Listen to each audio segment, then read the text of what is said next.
Hey guys, what is going on today? WJ Honkla coming at you here, and today we have a very special review for you guys. This is my buddy Seth's 2005 Jeep Grand Cherokee Limited. Now, today we're going to go ahead, we're going to give you guys an in-depth look at the Grand Cherokee. We're going to go ahead, go under the hood, talk about some of the performance data, get an exhaust clip, as well as show you some of the unique features on the exterior as well as interior. And we're also going to take it for a quick test drive, as well as Seth is going to talk a little bit about the differences between the last Jeep he had, the WJ, was a 2001, and this 05. So, without any further ado, ladies and gentlemen, let's go ahead and get this review started. Let's go ahead and start her up. Now, obviously, being a 2005 model, remote start really wasn't introduced till 07. So, got the standard 05 and newer Chrysler key, which I don't care for. I hate it. Alright. So, give me guys just a minute. We'll go ahead and we'll get started. Okay guys, we're back. So now I'm going to give you guys a little walk around and a little explanation. First off, this is the WK generation of the Grand Cherokee. This is the third generation Grand Cherokee. Now, the first gen was introduced at the Detroit Auto Show back in late 92 for the 1993 model year, and that generation ran from 93 to 97. The second generation, the WJ generation, the most popular version of the Grand Cherokee, was produced from 98 to 2004, and then this version came out, was it the Detroit or the New York Auto Show? I can't quite remember, back in 04, and this version came out for the 2005 model year. This particular WK generation Grand Cherokee was produced from 2005 to 2010. This particular Jeep is in midnight blue pearl, which I really love that color, with the tan leather interior, which we're going to show you guys here in a little bit. I've already mentioned that this particular version is the Limited, with that legendary 5.7 liter V8 Hemi. It's got the quadratic 4-wheel drive, which we'll show you once we get into the interior. It also has the trail-rated 4-wheel drive package, which is kind of slick. So what that gives you is that gives you all the undercarriage stuff, all your body shields and stuff, as well as the factory front tow hooks on the front. Midnight blue pearl, I mentioned that already. I was never really a huge fan of this body style, but now that I'm seeing one and I know I'm gonna get to play around with it, I know I'm gonna start to love it. The Limited also gave you the very nice, I believe these were 17-inch chrome cast aluminum wheels, wrapped in a touring, what the? Wild Trailed touring tire. Never even heard of it. They got very nice tread. I don't know all the specifics on all the suspension, but as you guys are going to find out in the review, this thing in the test drive later on in the video, this thing rides very nice.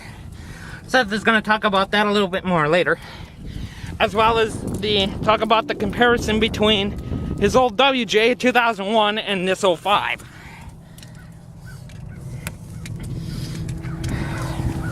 So this platform was all new for 2005 and it ran through 2010, as I've mentioned.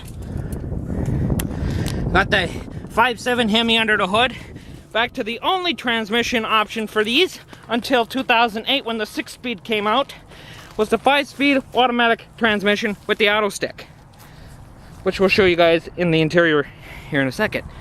This Jeep also has the roof rack with the side rails, which is nice.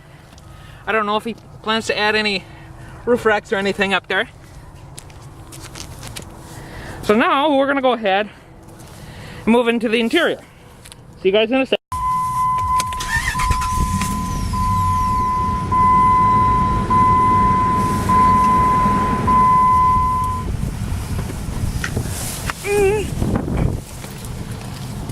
That wonderful noise you're hearing, although we're gonna have to change it because that's too quiet for my taste. Hey, by the way, speaking of noises and running vehicles, that exhaust bit you're telling me about, that Flowmaster 40 series, it won't fit this. No? No. So I need to find something else that will.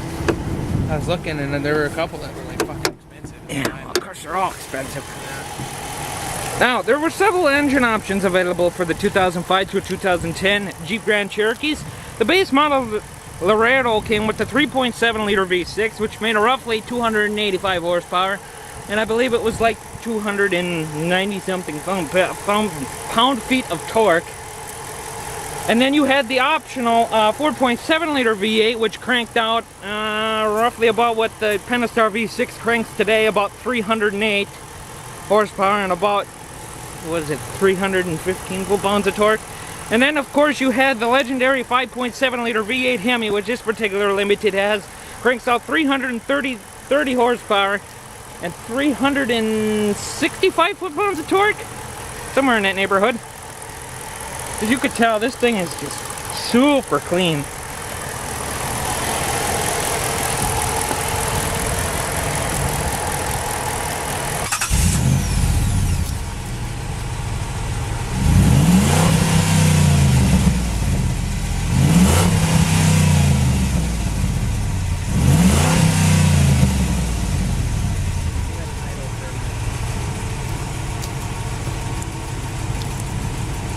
Alright.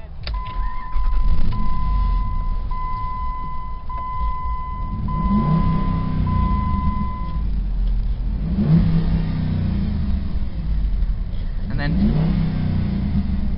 then just let it idle for a minute. Okay. Alright, Seth.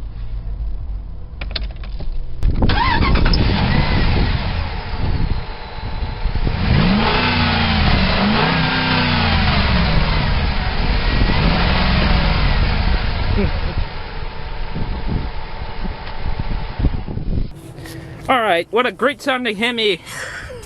Alright, so now we're going to start down here for a minute. You guys can tell this thing has the factory tow hitch.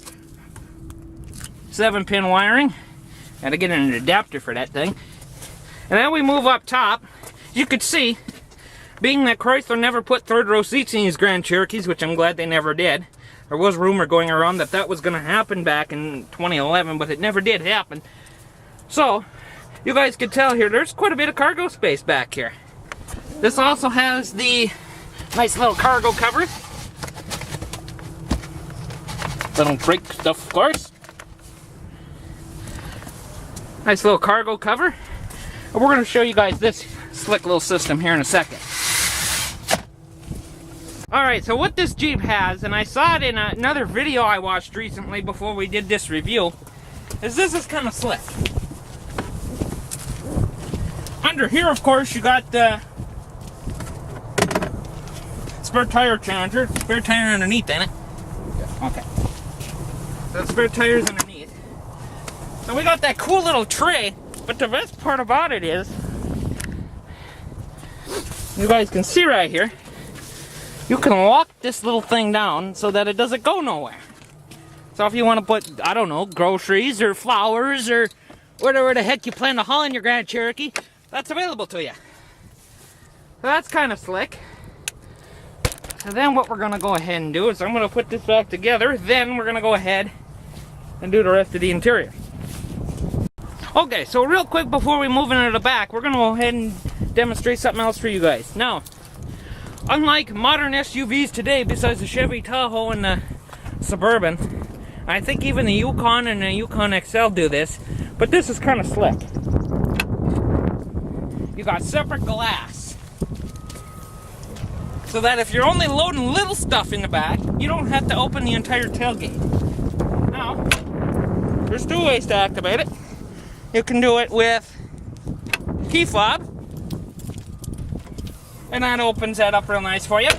Or, I believe you just push it open. That's slick, I love that. I wish all modern SUVs did that.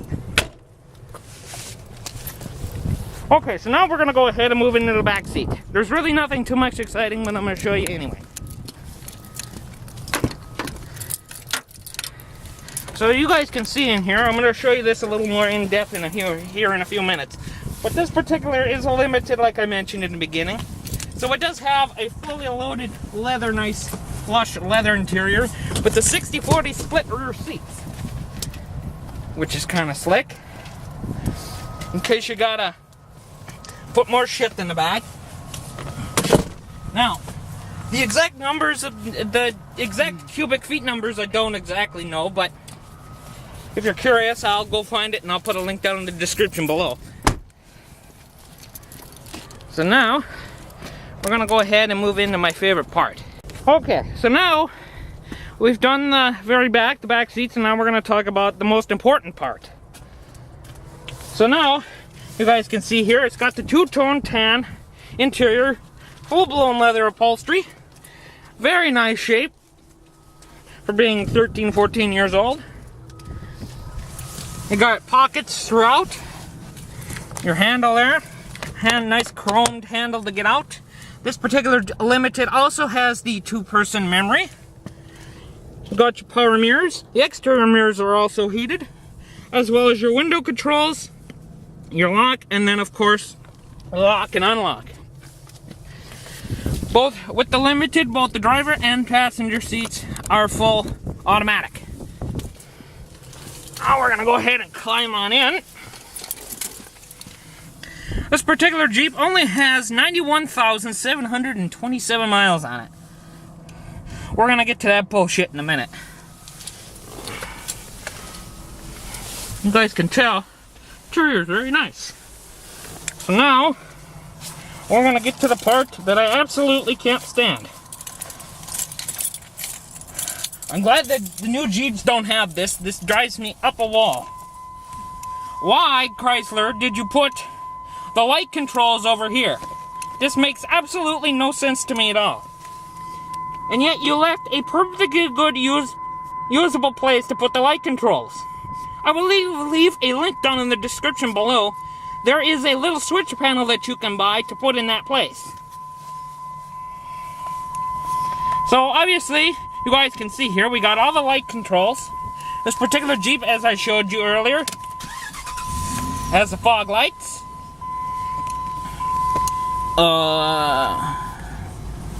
Oh, both for the fogs. That's interesting. They're on, and you got the automatic, bright, parking, and then you're off altogether. As I mentioned in Gramps' review, I absolutely can't stand the stupid gay automatic headlights. They're stupid.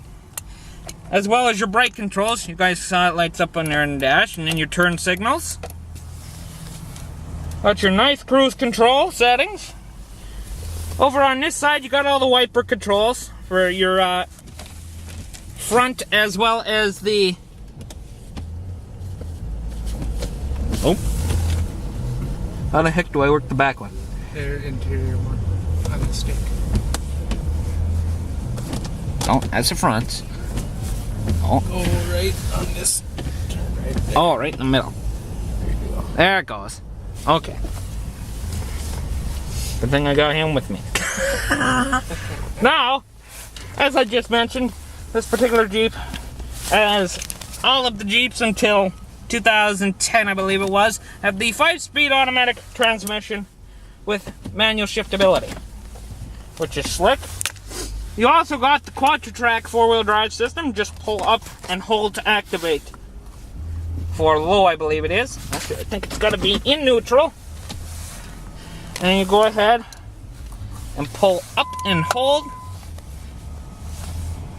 That's interesting.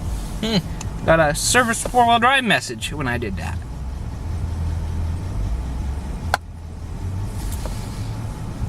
Interesting.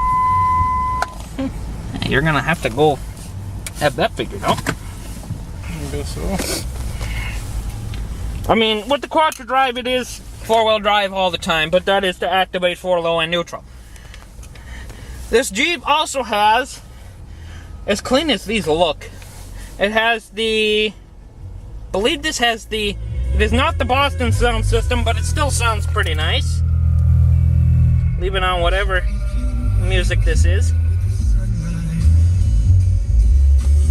I believe this is a 7-speaker audio system with a subwoofer. It has the 5 or 6 CD changer. Got your tone controls and stuff over there. All your presets. Your seek, mute, scan, the load for all the CDs. Info. I don't know what that does. Oh, that's what it does. Shows you exactly what you're listening to. cool.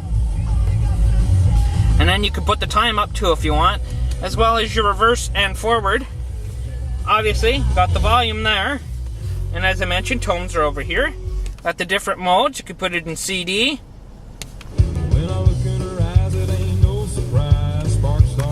So that puts it over to CD, and then you can change it back to F and AM. Down here, we have the buttons for the trip computer.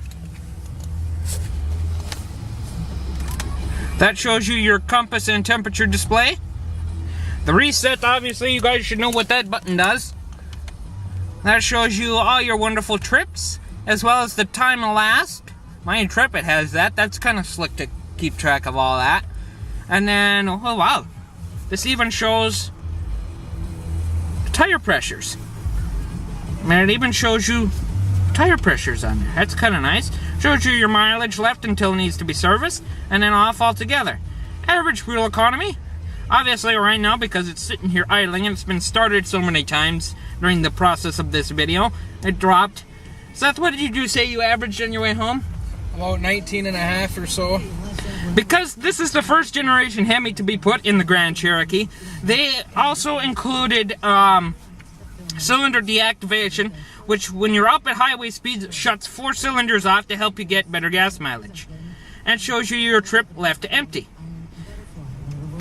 Shows you that, and then obviously with the menu button you can select a whole shit ton of different options. I'm not going to read all of these to you. I'll just scroll through them. You guys can read them for yourselves. I just can't believe how many different options there are for these things. Holy Toledo. Okay, so that gives you guys that little idea there. Down here you got all your temperature stuff. This is a dual zone. I don't believe it has the option for the auto. But as you guys can see here, you got the dual zone. The driver and the passenger can both select their desired temps. And then over here are your different settings. You got your max AC. Believe that is the rear defrost. And then you also have the recirculation. Down here, this particular Jeep also has the nice heated seats for the driver as well as passenger. Also have traction control off, tow haul mode, and your power adjustable pedals. Down there, you got a nice little storage cubby. Got two 12-volt power outlets. I mentioned the 4-wheel drive already, as well as the 5-speed automatic transmission. Got your nice parking brake there. In here, you got a not so deep center console, but looks like it's got a whole bunch of stuff in there already. Yeah, I got some stuff. Coming up here to our rear view mirror, it is automatic dimming. You got all the, here's the settings for the on and off for the automatic auto dimming rear view mirror. And then calling and, this is for the radio controls. You have the ability to do the calling through that, so that's cool. Up here you have your Garage Link Home Center. You can program your garage remote to the Jeep. That's kind of slick. I like that. You also have, this also has the power sunroof. Obviously, because there's water up there, I'm not going to demonstrate opening that. That wouldn't be a smart idea. In here, you got yourself a nice little sunglass holder. Got your map lights there. Those are looking kind of cool. As I mentioned, this thing has the fully loaded tan leather interior, and I love it. Bah! So nice. And with the memory seats, I don't know if you guys noticed that.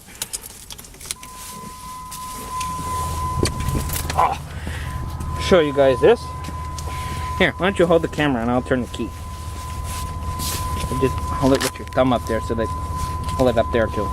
Oh, of course you got your phone in your hand. Alright, so watch this. I'm gonna go ahead and start it up. And because it's got the memory seats, the driver's side moves to the driver's desired position, whether you have it set on 1 or 2 with the button there. And when you shut it off, the seat moves back. So that's kind of slick. Oh, it's when you take the key out, it moves back. Okay. That's cool.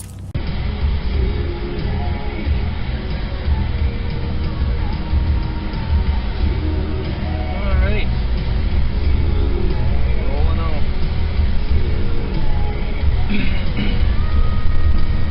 Good morning to those of you that watch Wyatt's channel. I'm not even sure what it's called. He failed to mention that. I'm Seth, one of his co-workers. And this is my rig. At this point, I've yet to realize who's more excited between Wyatt and I. I thought I was, but he's pretty much one of the most excited people about vehicles I've ever seen in my life.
He set this tripod up so it'll stay up pretty well throughout all the good driving.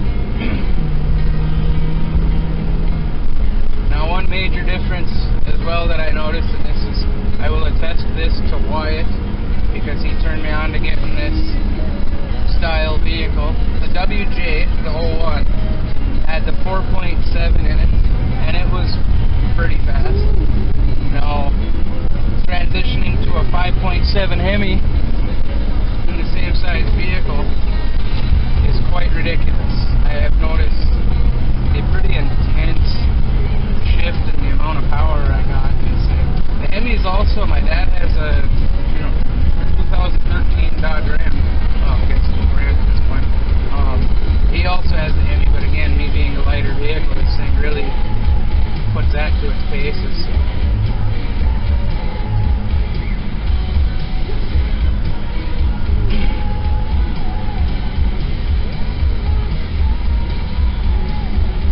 Try and keep you guys entertained as much as I can throughout this trip, but I'm not. Oh, I'll try and fix you there a little bit. That roundabout just kicked your ass a little bit.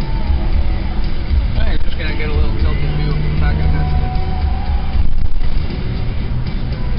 Wyatt being the main car guy here. I mean, I like cars and stuff, but I'm not nearly as knowledgeable as Wyatt is. He knows probably more than most people that I know by a long shot.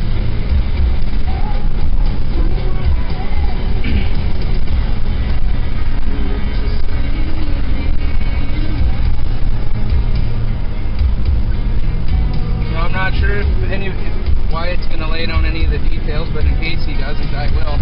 I basically got this vehicle for a steal over in Wisconsin. We're, of course, from the UP. It only has 91,000 miles on it. And of course, it's the 05, and this vehicle is in great shape. It's, again, very low mileage. The interior is clean. The outside is pretty clean. There's only minor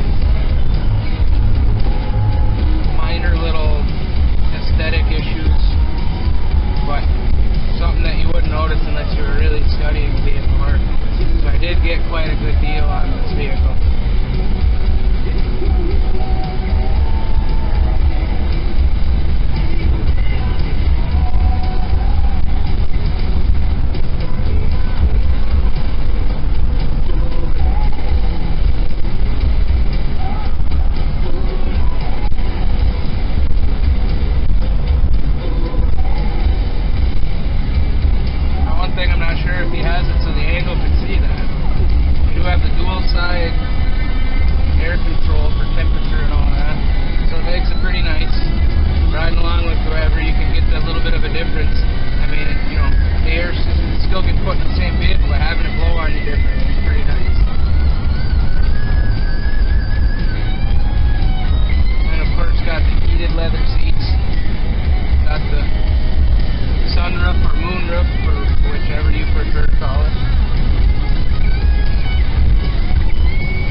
bit of a show, not very far distance to where I'm meeting Wyatt, just to get you guys a little bit of footage of what it looks like on the inside and driving along. And as you can see, you know, pretty nasty.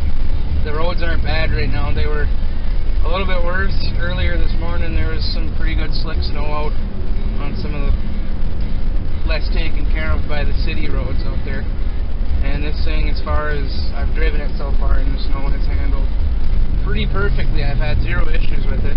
It does have traction control. Of course, I sometimes turn it off so I can have a little bit of fun, but otherwise, it handles like a dream.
Yeah.